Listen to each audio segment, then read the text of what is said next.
Tonight we'll name names and get responses from all the public officials named in that leaked text message alleging corruption in a government ministry. They say it's rubbish. And the Commissioner of Police refused to swear in the Rasta cop as a member of the Police Association executive today. You'll hear why. Also, we'll tell you about the tough new representative that Social Security has sent to sit on the BTL board. Plus, we'll introduce you to the Abuelita Embroidery Club from San Joaquin. We've got details of these and other stories in our newscast for tonight, Wednesday, January 21st, 2026. Good evening. With your news, I'm Indra Craig.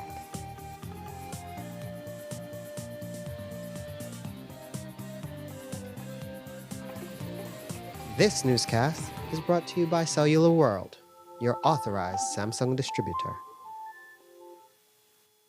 This January, it's time to jumpstart your 2026 with Cellular World. Stay connected with a new smartphone starting at just $119. Find tablets for kids, students, professionals, and creatives starting as low as $129. Create unforgettable memories at home with clear image and sound on a new smart TV starting at only $369. Take your music everywhere with JBL headphones and speakers that keep up with you on all your adventures. Or level up your fun with the latest video consoles and gaming accessories at the best price. And enjoy a fresh start at home with appliances designed to make everyday life easier. Jumpstart your 2026 at your nearest Cellular World location: Belize City, Belmopan, San Pedro, and Orange Walk. Or contact our virtual store at 615-5141. Do you feel crime in Belize is out of control? What if we could reduce the opportunities for crime by reducing dependence on what criminals want most? Cash. Imagine a Belize where anyone with a mobile phone could safely transfer digital money. Imagine the lives that could be saved. Modern banking and digital payments make this possible. But it won't happen unless the regulator makes these options affordable and available everywhere. But he refuses to do so. That's not leadership, Mr. Governor. That's arrogance. The roads of Belize connect us all. Riders, drivers, families, friends. Every day begins with a little routine and the confidence that life's journeys are protected. From school drop-off through the daily grind and everything in between. Each with different roads ahead, yet one common goal: to arrive safely. Atlantic Insurance stands with Belize's riders and motorists with affordable protection, support, and peace of mind for the journey ahead. For the roads we share and the lives we protect, Atlantic Insurance is by your side, insuring you from life's unexpected.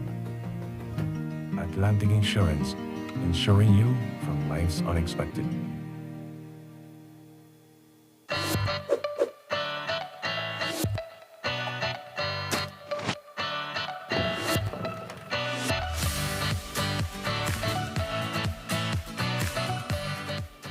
Hey Belize! Our country is known worldwide for its natural beauty, from our barrier reef to our rainforest. But there's a growing threat to our paradise. Global plastic production has skyrocketed to 400 million tons per year. And without action, plastic waste flowing into our waters will nearly triple by 2040, from around 11 million tons in 2016 to around 29 million tons in 2040. Here at home, the situation is just as concerning. In 2024 alone, Belize imported over 13.3 million plastics and over 12 million plastic lids and caps. What might seem like just one plastic bottle or one chips bag adds up quickly. During our National Cleanup Day, almost 26,000 plastic bottles were collected, and that's just one day of effort. But here's the good news. We can all be part of the solution. Use waste bins, keep a litter bag in your car, Wait until you find a proper disposal site. These simple actions make a real difference. Join us in keeping Belize clean. Our Belize, our responsibility. Bini.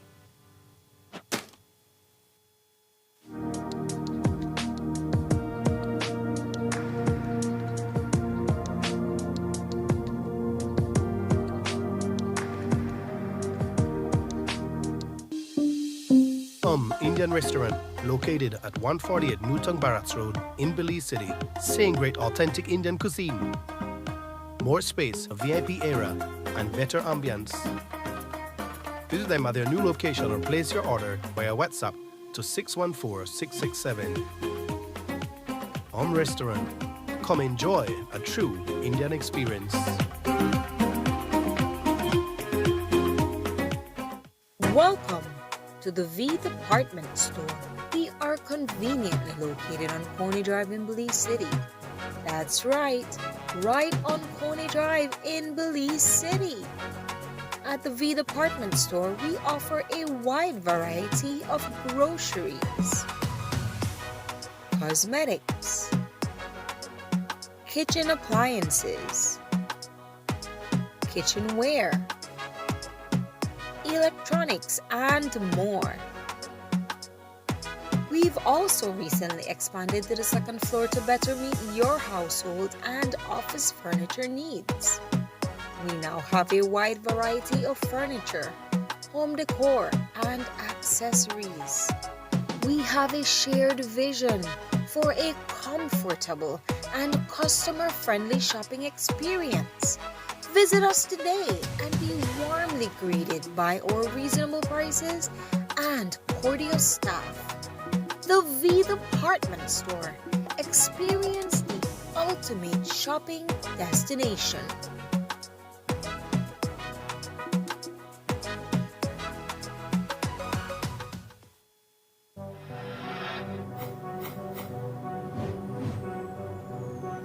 Belize, you're watching the Nation Station, Channel 7.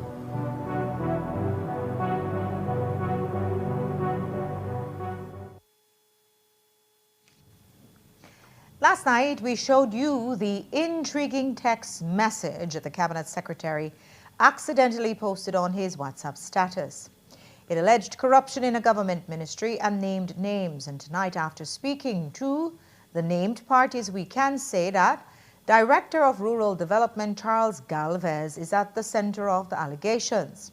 Galvez was confirmed in December 2025, and it's his second stint there after a brief time at the Ministry of Education. And this time around, he has gained some enemies who say that he was unqualified for that post. And now he's facing allegations of corruption and kickbacks. Today, via phone, our reporter spoke with Galvez on his reaction to the leaked message. It was sad to see that whatever allegations were being made is basically just false information and a total defamation of my character and the entire credibility of the Ministry of Rural Transformation. To be honest with you, I think it was mistakenly posted as it was a private matter for discussion.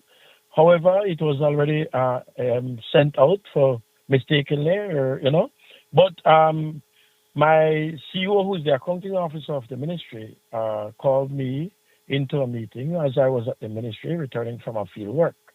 And he brought it to my attention. And then we basically had a discussion on the matter because we know that it was all misinformation and a choice of whosoever is doing this is doing so with an agenda of their own.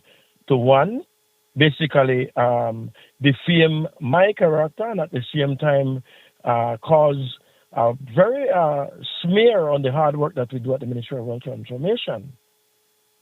And do you guys think that this is someone specifically targeting the ministry? I personally believe we have a very, I would say, we strongly believe we know where it's coming from. We know exactly where it's coming from, and it will be addressed in time.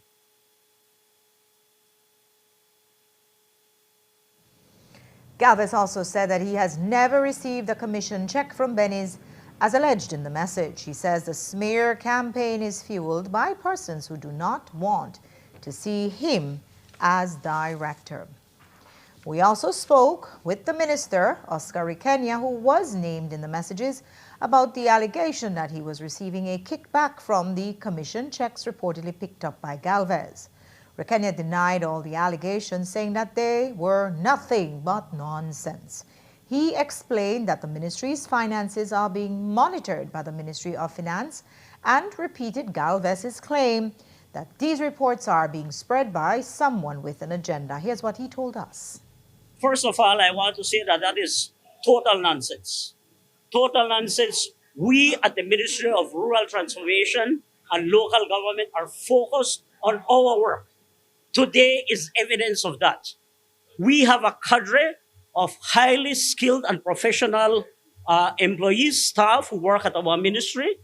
We have clear oversight from the Ministry of Finance and other development partners.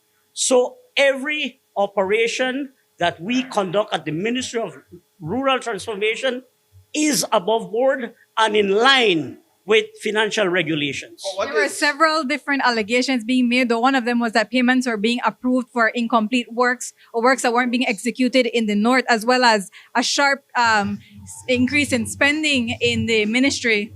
That is total nonsense. I'll be honest, that is total nonsense. The director, though, Charles Galvez, he has an high school education, and some are being said that, it's being said that senior qualified officers with higher degrees were sidelined for him to be promoted to that position. I maintain that we have a highly trained professional staff, and that is what we work with. All I am going to say is that Mr. Galvez is a hard worker. He works very hard, and he delivers. Can you speak to how many roadworks is currently ongoing in the north and to the assertion of incompleted works being paid for? If we are to go to those areas, will it be that we've seen those works completed? Listen, you should be able to see those works. Those works are there. Those works are there. Bear in mind also that I recently, went back to Ministry of Rural Transformation. Yeah. All right? Okay. And the allegations are that after you went back, that's when all of this, inflation in contracts increases the spending. That is total nonsense. And I will say this to you. This is obviously done by a person or persons who are not happy with how we are directing the ministry, ensuring that we deliver on the services across Belize. And what about the CEO, Valentino Schall, who was also named in the messages as a kickback recipient? He also rejects the allegations, but told us that they believe they know who has been spreading them. I am not going to reply to anything that is speculation or any allegation, so I have no response to provide to anything of that sort. Do you believe that whoever was sending these messages, that they were just trying to cause mischief? It's absolute rubbish. It is intended to tarnish the hard work of the ministry, the work that we do, and we have an idea of where it's coming from and why it is happening. But that is not the reason for why we're here, and of course, that is not going to detract us from what we need to do. There's a lot of work to be done, and that's what we're going to focus on. Is it that the ministry has increased its spending? That was one of the claims, that the spending of the ministry has increased rapidly or sharply. We spend according to the budget that's approved by the Ministry of Finance, so there's no increase. How does the ministry ensure that there are safeguards so that things like what is being mentioned in the allegations are not happening? Procurement process, for example. You see, some people might have the impression that there is money at the ministry. There's no such thing. The resources, the financial resource of the ministry comes from the Ministry of Finance. And there's a lot of procedures and steps to follow in order to get these things done. You have to comply with a lot of rules. There's a lot of procedures. And we have a very competent professional staff at the ministry. I don't really do that. That is the work of our finance department, who has a head, and they are professionals and they do their work as they should. And there's a lot of check and balances in the system. So we are satisfied with what the work we're doing. Payments are made according to procedures. The works are ongoing. There was a lull for a brief period because we needed to finish paying for the first phase of the works, and so the contractor said, "Well, I'll have to hold on until I get my payment, and then I'll continue with the rest." And so that lull was there, but it's going to continue. And the reason for that is simple. We don't have all the resources all at the same time, so we have to go by steps and phases to get these things done. So it is a fact that the works aren't completed. It is a fact that the works are ongoing.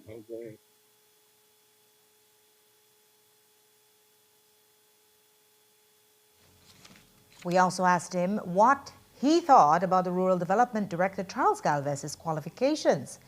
He's the Director of Rural Development with a high school diploma and a political pedigree, while 3 public officers with master's degrees had hoped to get the job. Do you believe that Director Charles Galvez is qualified for the position that he holds, given that he has a high school education and there are more senior members of the ministry who could have held that place? I will tell you this. You can have a PhD, but you still need to be able to cross the road without getting hit by a bus. So, can you work? Can you make the work happen? Can you produce? I don't know if that is sufficient. I do believe that the work that our staff do is sufficient, and as a matter of fact, a lot of them go above and beyond to serve the communities that we serve, and I'm very proud of them. I'm proud of the work that they do. So, whatever assertion, these are all negative assertions. That is fine. What matters really is last night our guys were in Bella Vista fixing the water system. They finished it at midnight. Nobody was paying attention to that. And who was directing that? Mr. Galvez.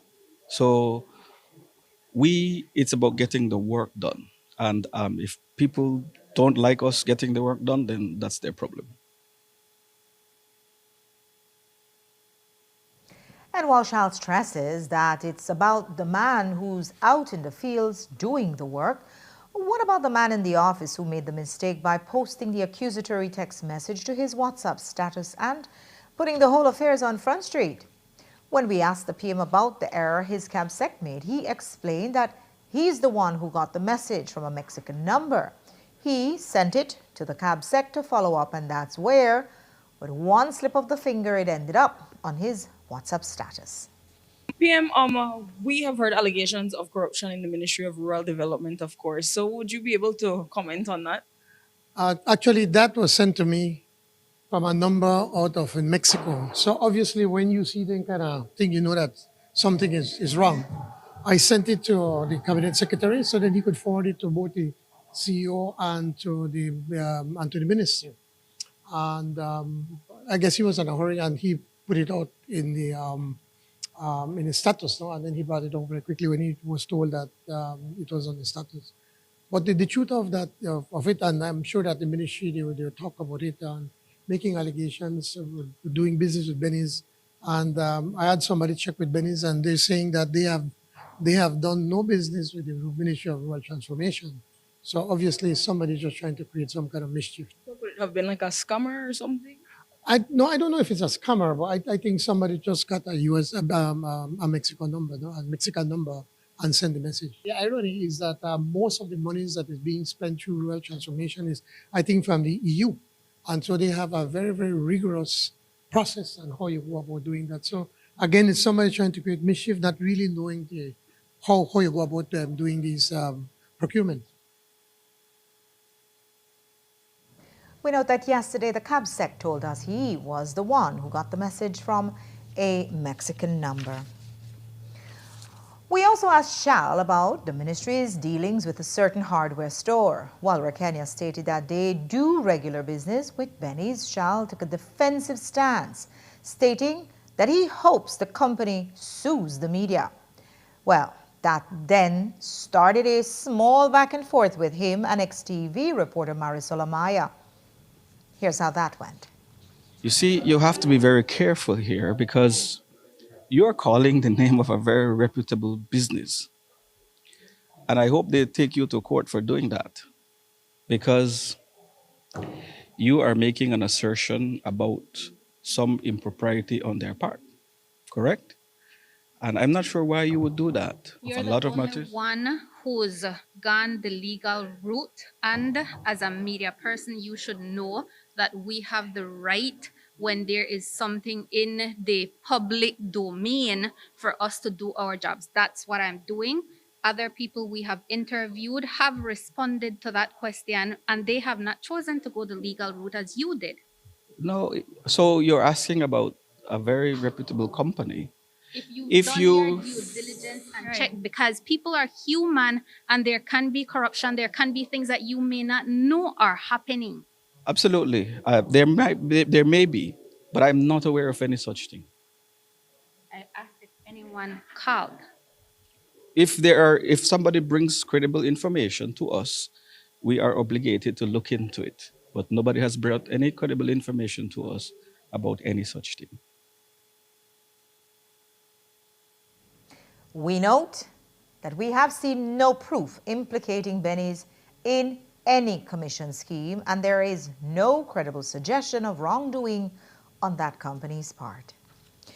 We'll take a break now. When we come back, we'll tell you why the Compo refused to swear in the Rasta cop as a member of the police executive today. And we'll tell you about the surprising new appointment to the BTL Board of Directors. Don't go away.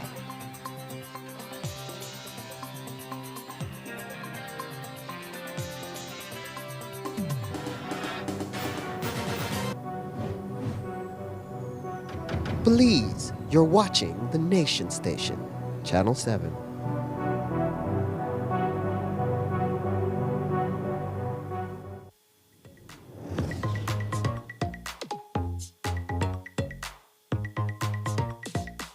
B-Bucks could be transferred to and from your B-Bucks accounts. It's fast, easy, and convenient. Download the B-Bucks app and sign up to be eligible. It's fast and easy. B-Bucks, rewarding loyalty.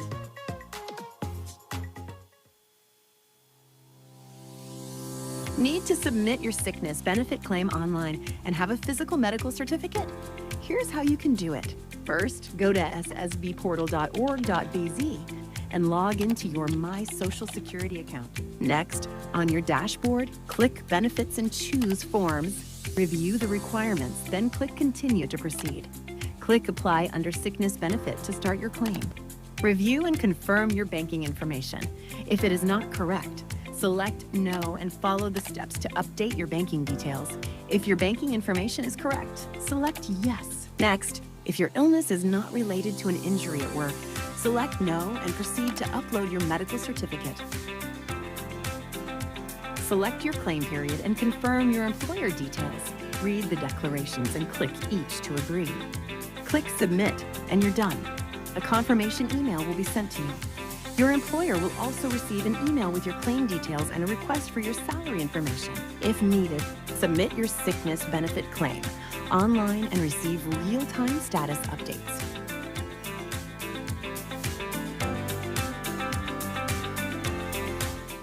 Do you feel crime in Belize is out of control? What if we could reduce the opportunities for crime by reducing dependence on what criminals want most? Cash. Imagine a Belize where anyone with a mobile phone could safely transfer digital money. Imagine the lives that could be saved. Modern banking and digital payments make this possible. But it won't happen unless the regulator makes these options affordable and available everywhere. But he refuses to do so. That's not leadership, Mr. Governor. That's arrogance. Name me 3 tongues in country, I believe. 2 tongues? Oh, tongue? I see trees of green, red roses too. I see This is the map of Belize. Barrier Reef and Blue Hole. Can anyone volunteer to fight?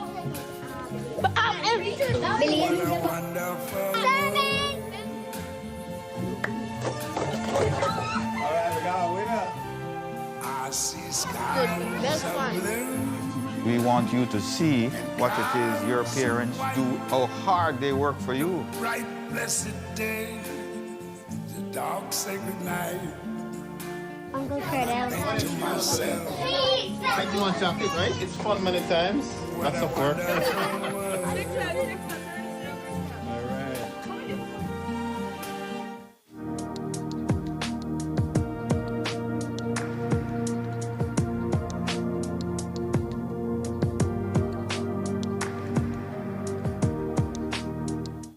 Champion security, champion security, champion security. Yeah. Your security is our business, so we gonna protect you like a champion, like a champion. Guess what, Mr. Handsome? Yeah, over there, champion security. This is the place to be. What does sign say? Champion Security. Here at Champion Security, we provide quality service. You know why? Such as triology lock, fire alarm, IP camera system, gate operator, biometric lock, and alarm system. Champion Security. Make a go check out where they go on inside of Champion Security. And boy, nice to meet you, my brother. Tell me a little bit more about Champion Security. Well, welcome, Mr. Hanson. Here at Champion Security, we offer fire system, alarm system, camera system, gate operator, access control, and also trilogy locks and magnetic locks. Everything you need to do with security systems for residential and businesses, you could find everything here at Champion Security. We also consist of 12 technicians, and we offer technical support 24 hours. So anything you need for your security systems, you could find everything here at Champion Security. Remember, guys, here at Champion Security, we live by our motto, where your safe stay is our business. Give us a call now. Don't forget to check us on Facebook, Instagram, and all the social media platforms. And continue to shake it to the max all the way. Champion Security, the best place to be. We care for your safety. You want to rent it, it's not a problem. We got remote gate. A safer Belize begins with all of us, and the Belize Police Department is taking bold steps to build that future together. The new 2025-2029 Crime Control and Crime Prevention Strategy is transforming policing from the ground up, reforming practices, rebuilding trust, and strengthening accountability. With investments in modern technology, upgraded infrastructure, and smart data-driven tools, officers will respond faster, work smarter, and endeavor to keep communities safer. This plan puts community partnership at its core. It will require more engagement, result in more transparency, and introduce new programs that support our youth, prevent violence, and promote second chances. From fighting gang violence and illegal firearms to confronting emerging threats like cybercrime, the BPD is building stronger, smarter, more specialized teams to protect every Belizean. And with enhanced training and leadership development, our officers are better prepared than ever to serve with integrity and professionalism. The Belize Police Department is rebuilding, reforming, and renewing its commitment to you. Together, we can create a safer, stronger Belize.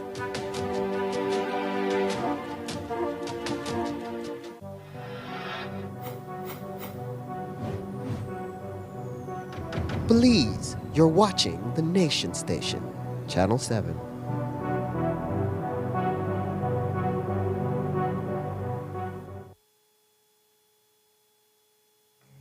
Today at the Commissioner of Police's office at Belmopan headquarters, he swore in the newly elected members of the Belize Police Association. That is all except for one, and that's Corporal Kenrick Ball, the police officer who is a Rastafarian and says it is an exercise of his religious freedom to wear dreadlocks. But the Compol disagrees and has sent Corporal Ball a formal notice advising him that his dreadlocks breached the standard of discipline for grooming and that he had until Monday, January 19th to remove them. Ball has not done so, and that led to today's swearing in, where he traveled to Belmopan for the event and says he was told right there that he would not be sworn. The other 6 members were duly sworn. We reached out to the Compol for comment and he said, quote, "We anticipate that this matter may proceed to litigation, and in light of that, I have no further comment except to state that the Belize Police Department is a disciplined organization." Rhett Kennedy, that's the name of the U.S. oil industry executive who was caught at the Philip Golson International Airport on Saturday with a loaded weapon. It's unclear what business he was on or who he flew in on a private jet to meet, but Kennedy was able to spring a get-out-of-jail card and was allowed to leave the country without charges. Police say he agreed to surrender the weapon and was given a reprimand, which seems rather charitable. Kennedy is named in a Reuters News investigation as being linked to a Houston-based oil company accused of smuggling petroleum products for a Mexican cartel. And going back now to our interview with the Prime Minister, he did not recuse himself yesterday when Cabinet heard from BTL executives outlining the plan to acquire SpeedNet, which is a business partly owned by the Bersenio family. The PM described the meeting as thorough, with many questions from Cabinet members. And despite the fact that Cabinet took no decision, he says it is time to draft an SI for the evolving telecoms industry. It was a 2.5-hour discussion, a presentation. Ministers asked many questions, and all of the questions were answered to their satisfaction. Now, we believe that we need to allow BTL to continue whatever other presentations they made before we make make public our position. Chairman Lizarraga says policymakers have to decide the way forward. Can you explain what that means? Is it that after their consultations, the executive will decide if this consolidation should occur? I think by policy, with the policymakers, from our end is the policy, what we do through the PUC, Public Utilities Commission. The minister pointed out to Cabinet that they are already working in signing an SI, which I believe will do anyway with or without a consolidation. I think it's time now to be able to look at the communication, the telecommunication sector, to see what kind of what regulations you can put to be able to better manage that issue. The telecommunications now, as you can appreciate, is moving away now from telco to a tech company. It's moving from being telecoms to providing technical services. They make the case that their talk time revenues has gone down considerably, I think about 70-80%. And so as a company, they have to reinvent themselves. And after public exposure put the brakes on the whole deal, BTL's management today sent out a staff bulletin making it clear that they're now taking it slow with the proposed acquisition. It says, quote, as Belize's national telecom, BTL remains committed to consultation to ensure that any decision taken reflects the long-term outcomes for customers, businesses, employees, and the country as a whole. They met today with the leader of the opposition, and tomorrow there will be a company-wide employee town hall, quote, providing all employees the opportunity to ask questions and share feedback directly. And while there is a board meeting tomorrow, the vote for acquisition is not on the agenda. And the staff memo says, quote, BTL is currently in the consultation phase. A decision will be made by the board after this process is completed. And when the BTL board does meet, it will have a new director from the Social Security Board. After SSB Chairlady Chandra Nisbet Cancino abruptly resigned from the BTL board on the eve of January 9th board meeting, SSB has now selected a replacement. And the powers that be are likely unhappy with that choice. Anissa Perdomo, the NTUCB representative on the SSB board, will now take a seat on the BTL board. This came out of a meeting yesterday evening where we are told her selection was heavily contested, but she emerged as the choice. It's bad news for the government-friendly board, but Perdomo is a respected unionist and currently the first vice president of the PSU. In related news, the NTUCB executive also met with the UDP today.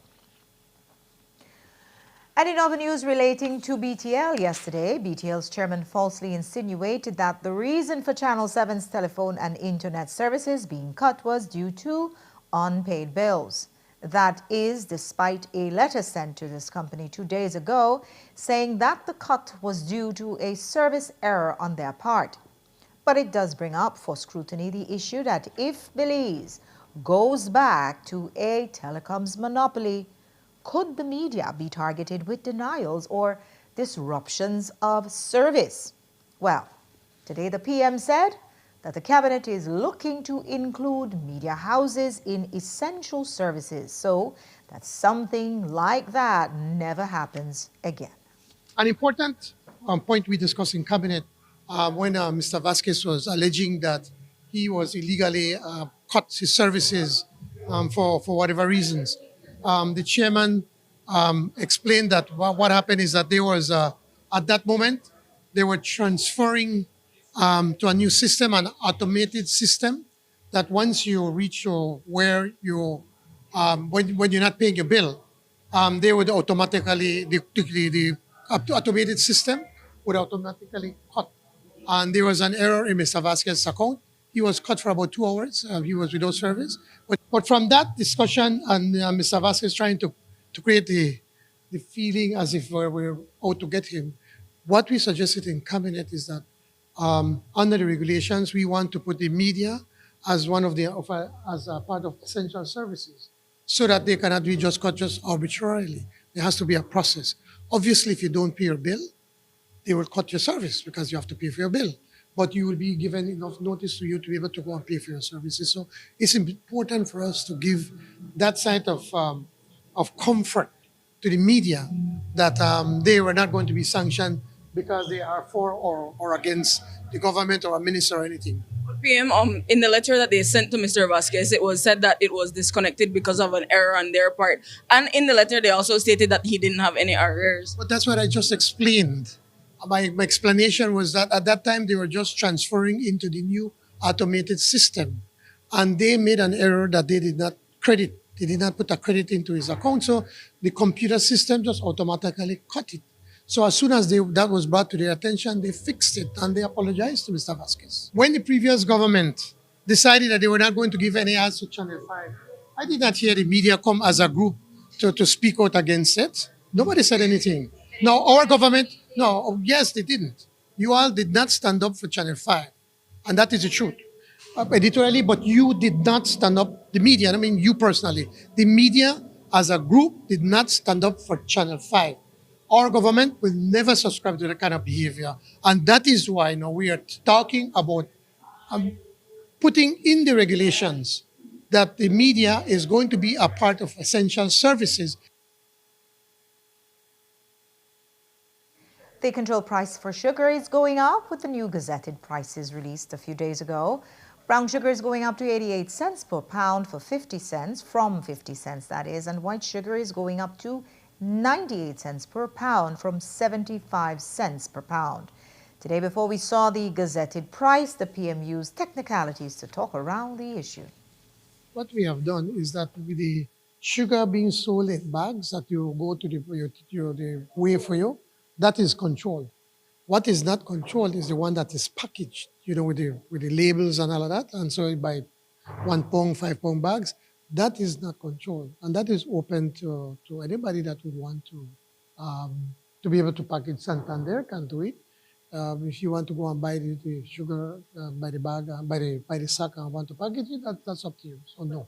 Santander would have to pre-package BSI sugar since they can't sell locally. Well, then okay, that's another thing that would have to be discussed because remember now Santander is starting to will be producing refined sugar, and they have been asking to be able to sell on the local market, which is something that still has to be determined.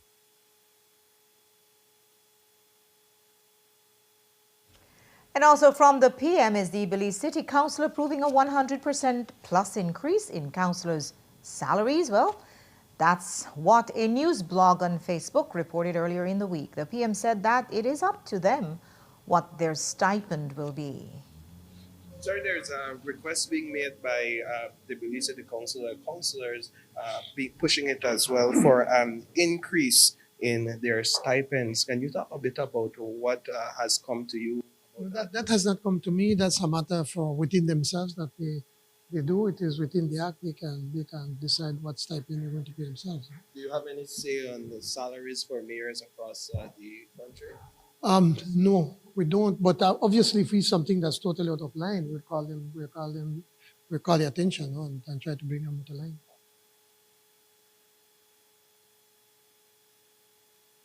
And we caught the PM today at the launch of the National Rural Development Strategy.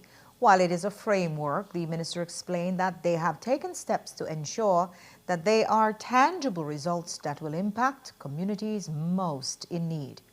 He told us more today. What we launched today is a national framework for rural development.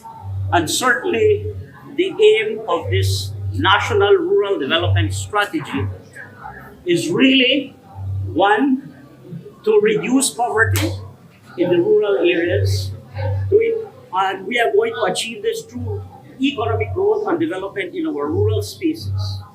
Certainly, we have identified that there are some key challenges in the rural area that is a hinder to rural economic development, and we will certainly want to address those fundamental pillars. The whole issue of land security, that's a major issue.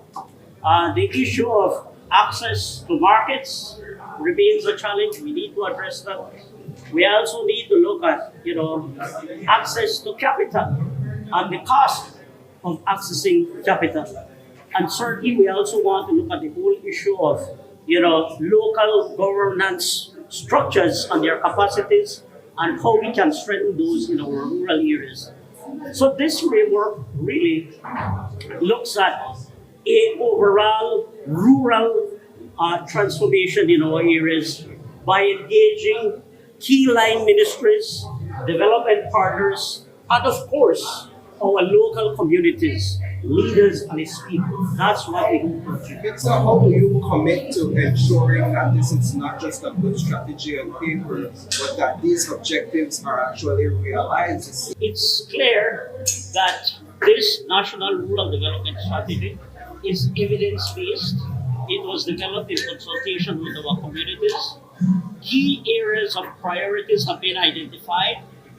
We have the commitment from our Prime Minister, the government, and our key development partners and line ministries to ensure that we focus on those key priority areas that are going to ensure that rural development, rural transformation takes place, and that we can improve the lives of our people in those rural spaces.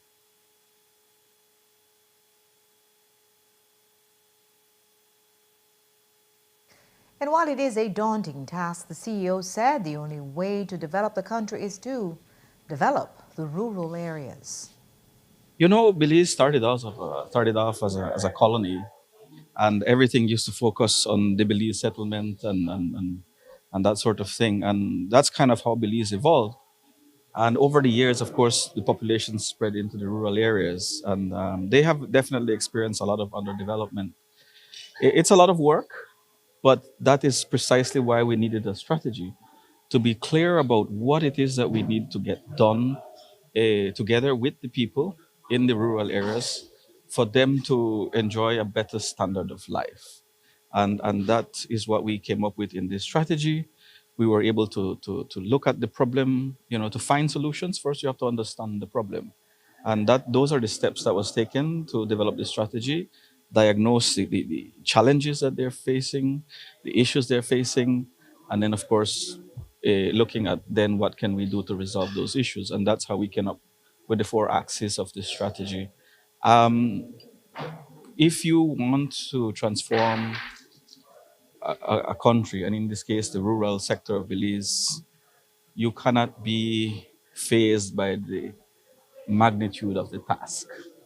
If you want to do it with hard work, determination, and persistence, and together with the partners and the people themselves, it can be done. And we intend to make a big dent and transform the rural areas. How will this strategy expand the ministry's operations, staffing, salaries, finances? That's a very good question. You see, a lot of times we prepare strategies, but we don't prepare this institution or the organization to implement it.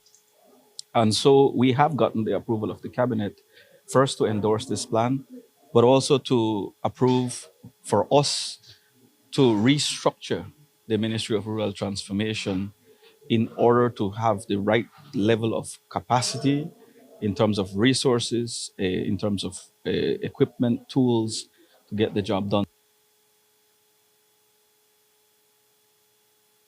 This project is in partnership with CABE and the Clio Consulting. The San Pedro police aren't sure who to charge in a fatal motorcycle accident that occurred on Monday night in the DFC area. The accident was caused by an unmarked sand mound that was left on the side of the road. The victim, who is a 62-year-old Nicaraguan national by the name of Hadix Sandino, collided into the sand pile, landing on the pavement, causing his fatal injuries. Other info suggests that the sand material was allegedly delivered late for construction in the area, which is why it was left on the roadside. Police are awaiting instructions from the DPP as to how to proceed in regards to this fatal incident. In 2015, 18-year-old Hilberto Sutz was killed in police custody on Kikoka. At the time, it caused an uproar on the island and led to 2 police constables, Halet King and Leonard Nunes, being charged for murder. That was later downgraded, and they were tried for manslaughter. A jury found them guilty in July of 2019, and then they were sent to jail to await sentencing. But just 1 month later, they were set free with time served, 1 year and 4 months. Well, that left Sutz's family in deep distress, and the DPP appealed the decision. First, the Court of Appeal overturned the convictions, and this week it went to the Caribbean Court of Justice, where the panel of judges reinstated the manslaughter convictions of the 2 police officers. Here's how Justice Maureen Rajnath Lee put it. The appeal is allowed. 2, the convictions of the 2 respondents are reinstated, and the matter is remitted to the Court of Appeal for the hearing and determination of the appeal by the Crown on sentencing. So the matter now goes back to the Court of Appeal, where the DPP will ask for a custodial sentence. In court, she cited manslaughter cases involving head injuries, and the sentencing range was 15 years and up.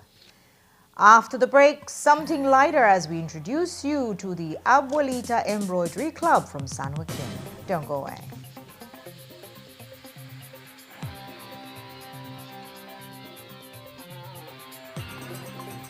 This newscast is brought to you by Cellular World, your authorized Samsung distributor.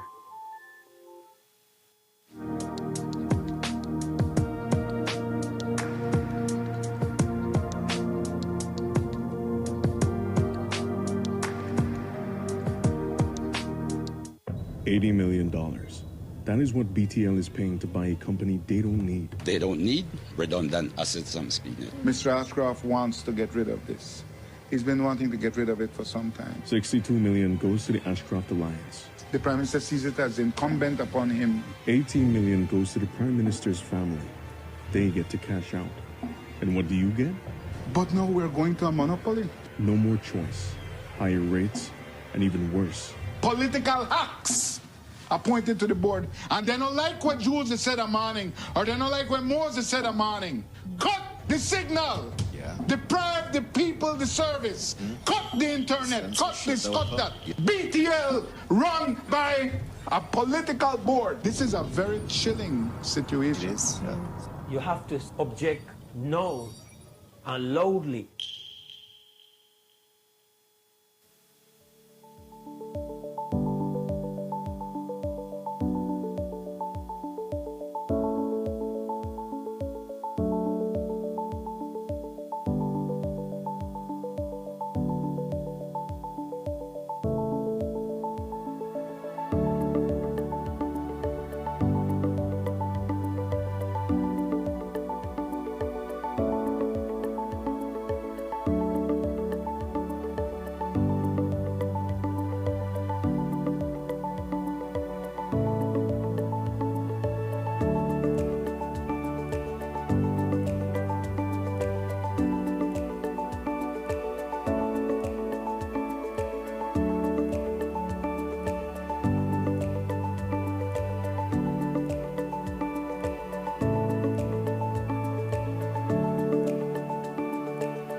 Belize, you're watching the Nation Station, Channel 7.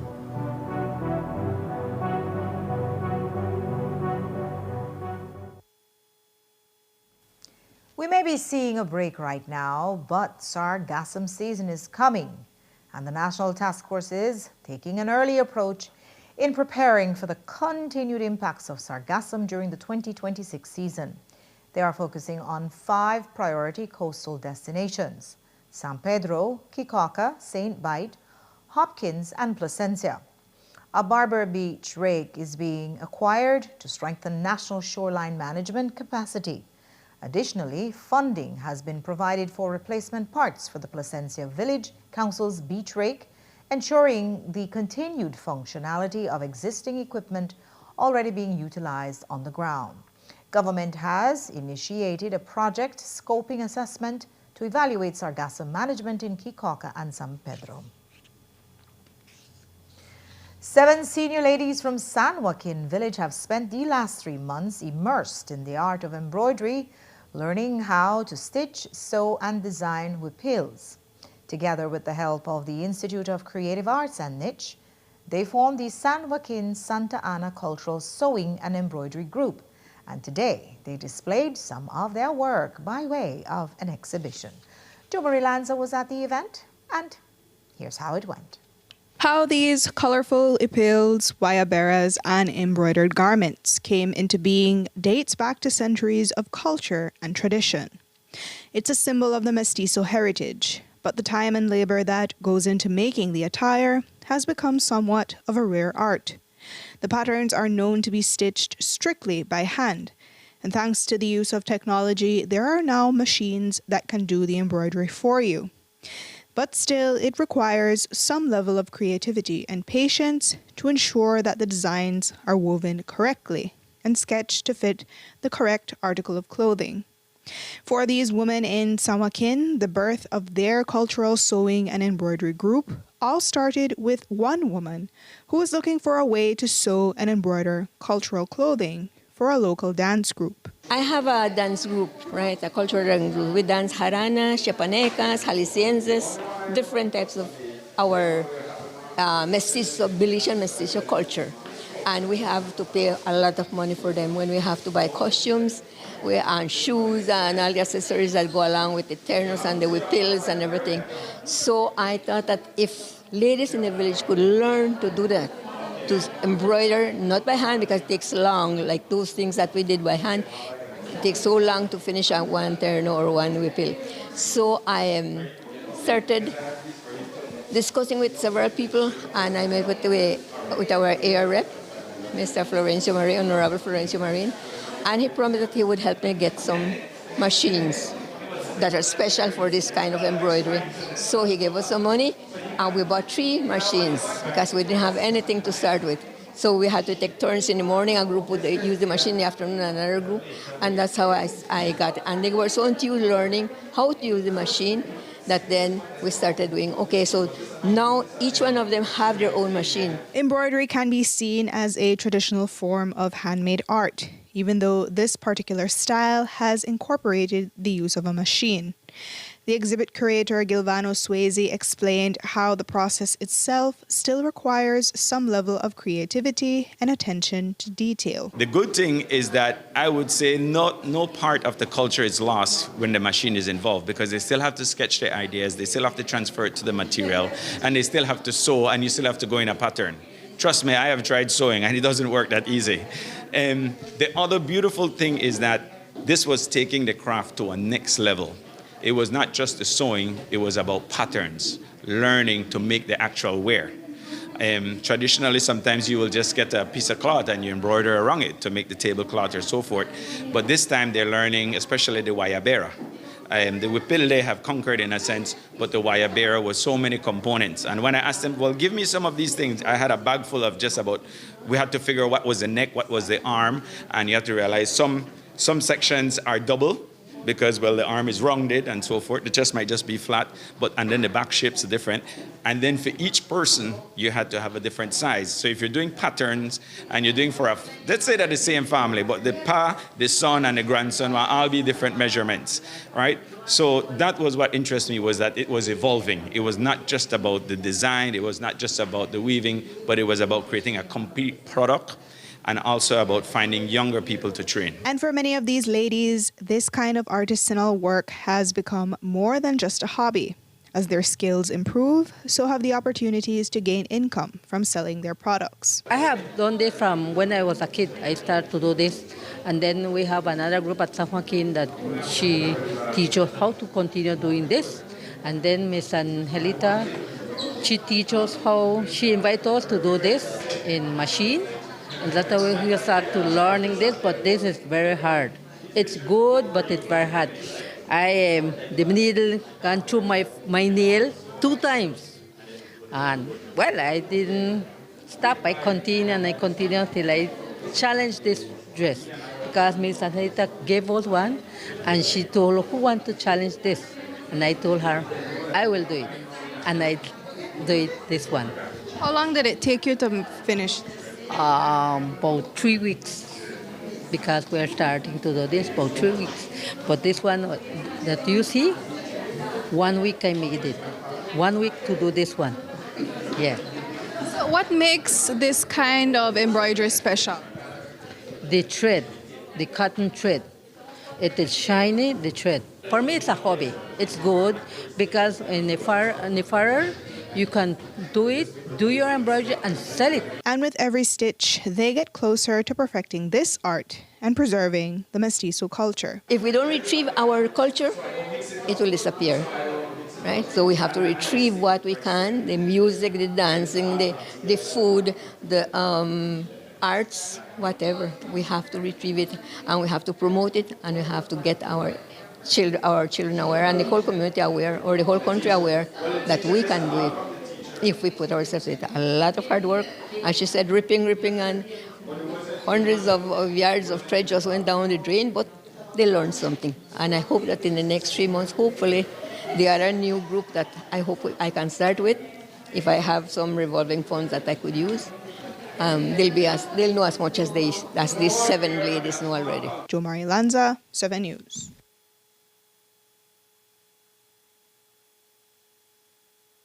The exhibit is now open at the Museum of Belizean Art at the House of Culture. And another senior Belizean woman is making news. 85-year-old pepper sauce legend Marie Sharp has made it on Forbes' 50 over 50 list, being recognized for her hot sauce. She is the first Belizean to ever make this list. The initiative celebrates women over 50 who are achieving their greatest professional success and impact after that age, challenging ageism by highlighting leaders, innovators, and founders in various fields. An estimated 800 Guatemalan students make their way across the Benque border from Guatemala daily to attend school in Belize. In previous news stories, we told you that crossing the border for these students can be a lengthy process in the morning, holding back lines and slowing movements at the border for other travelers. And this has led the Ministry of Immigration to introduce a border card initiative for these students to speed up ID processing, facilitating a swift and easier flow in and out of Belize on hectic school mornings and afternoons. Here's what the minister had to say about this new initiative. So today we are touring the Benque Viejo immigration border point, a very important entry point that borders with Guatemala. And as you could imagine, we had hundreds of not just tourists, but individuals coming across and leaving for the purposes of trade and commerce. And perhaps what is most outstanding about this entry point is the number of students that actually come across each day from Guatemala, close to 800 students. And as you might have seen, there is now a new system that we have in place, which is the border crossing card that is utilized by the students, and this is extremely, this has expedited the process a lot. And so you see there's a constant flow of the students that cross 8 in the morning and they leave around 2 in the afternoon, and that's hundreds of students each day. And so you can clearly see where this system is now not just enhanced, but it's a much better system that's in place. You can also see the clear contrast between utilizing the modern border crossing card as opposed to the old permit. The card line that the children are utilizing is moving a lot faster, more efficiently, not clogging up our systems.